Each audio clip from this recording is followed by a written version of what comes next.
Meeting with pole boat அப்படிங்கிற ஒரு அருமையான கம்போடிய படம் இன்னைக்கு பார்த்தோம்.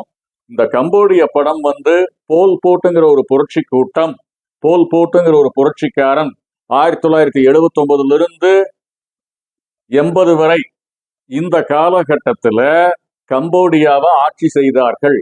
இவர்கள் மனித உரிமையை மீறி இருக்கிறார்களா என்று பார்ப்பதற்கு பிரான்ஸ் தேசத்திலிருந்து பத்திரிகையாளர்கள் வருகின்றார்கள். இப்ப இவங்களுக்குள்ள நடக்கிற சம்பாஷணைகளும் போல் போட்ட அவங்க பார்த்தாங்களா இல்லையாங்கிறத பத்தியும், அங்க என்ன மனித உரிமை மீறல் நடந்தது அப்படிங்கிறத பத்தியும் இந்த பிரெஞ்சு பத்திரிகையாளர்கள் எழுத போறாங்க. இதுதான் இந்த படத்தினுடைய ட்விஸ்ட். இது ஒரு அற்புதமான படம், இது ஒரு வரலாற்று படம். இந்த படத்துல போல் போட் ரெஜிமி எப்படி நடந்தது அப்படிங்கிறத பத்தி சொல்லியிருக்கிறாங்க.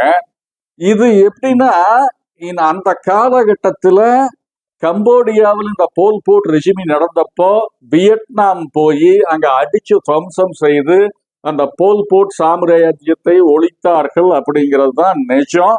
இதுல பல்வேறு மர்மங்கள் இருக்குது. இருந்தாலும் இந்த போல் போட் சாம்ராஜ்யம் எந்த அளவுக்கு நடந்தது அப்படிங்கிறத வெஸ்டர்னர்ஸ், அதாவது மேற்கு உலகம் வெளிக்கொண்டு வந்ததுக்கு அப்புறம் தான் எல்லாத்துக்குமே தெரிஞ்சது. அது உண்மையா பொய்யா அப்படிங்கிறது வேற விஷயம். ஆனா படம் ரொம்ப நல்லா இருந்தது.